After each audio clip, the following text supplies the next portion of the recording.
Līdz šim Everita ir apmeklējusi dažādas salonus un jau vēlējusies atbrīvoties no šī apmetojuma ar citiem lāzeru epilācijas aparātiem. Taču parasti viņa ir. Tas nav veikts dēļ tā, ka šī āda ir samērā tumša.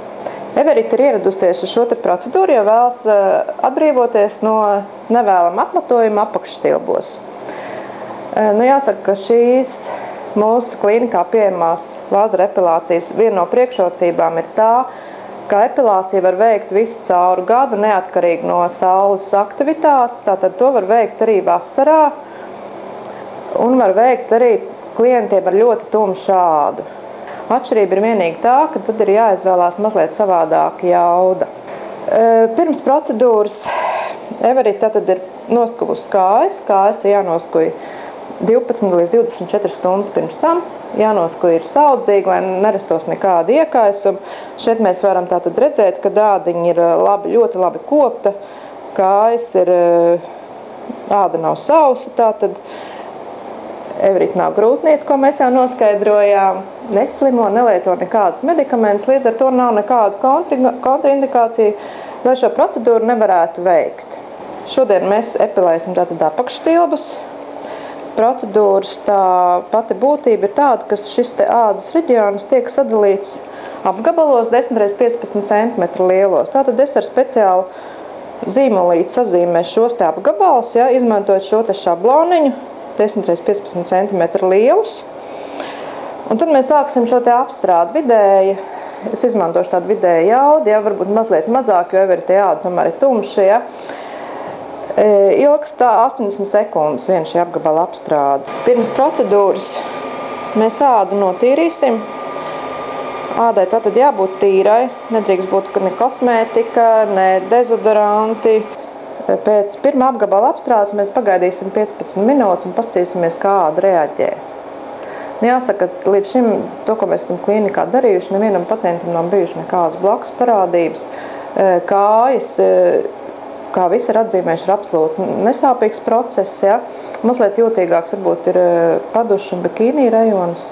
Tos sievietes ļoti labi zina arī, kā ir vaksācijā. Mēs epilējam bikīnī un padušu zāli, tas parasti jūtīgāks nekā kājas rokas. Visu mēs esam šo rajonu apstrādājuši. Ir pagājuši 15 minūtes, kopš mēs apstrādājam šo laukumiņu. Mēs novērtējam, tātad āda nav pat apsārtusi, nav tūskas, vai ir kāds nepatīkams sajūts. Kaut ko jūtat, ka tur ir kaut kas darīts? Nav. Tātad mums nav nekāda iemesla, lai mēs šo procedūru nevarētu turpināt. Ar tādu pašu enerģiju, ko mēs izmantojām iepriekš jau. Lāzera epilācija noteikti nav tāds vienreizēja procedūra. Šī procedūra jāatkārto pēc 6–8 nedēļām. Jautājums, cik bieži tas ir jāatkārto, tas ir ļoti individuāli, atkarīgs no matiņiem, no ādas tipa. Jāsaka, jo tumšāk un biezāk matiņi, jo šī efektivitāte ir labāka. Tas nozīmē to, ka šis reižu skaits, kas būs vajadzīgs, lai atbrīvotos no nevēlamā apmetojuma, būs mazāks. Jo matiņi gaišāk un plānāk, tā saucamās pat pūciņas, kas ļoti bieži sejas apvidū, tad šis procedūras skaits būs noteikti vairāk procedūras būs nepieciešams. Kad mēs būsim pabeiguši procedūru abām kājām, pacienti vienkārši uzreiz varēs doties uz mājām savās ikdienas gaitās. Mums nevajag šo apstrādāto rajonu ne ar ko speciāli ieziest. Nevajag likt atvēsinošs kompress.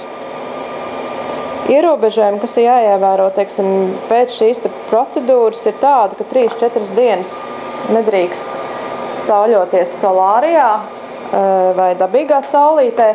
Ja to dara, tad ir jālieto ļoti stipru aizsargu filtru, tātad tas ir jābūt 50 un augstāk, bet šis ierobežojums ir 3–4 dienas, ko es domāju, jebkurš var ievērot.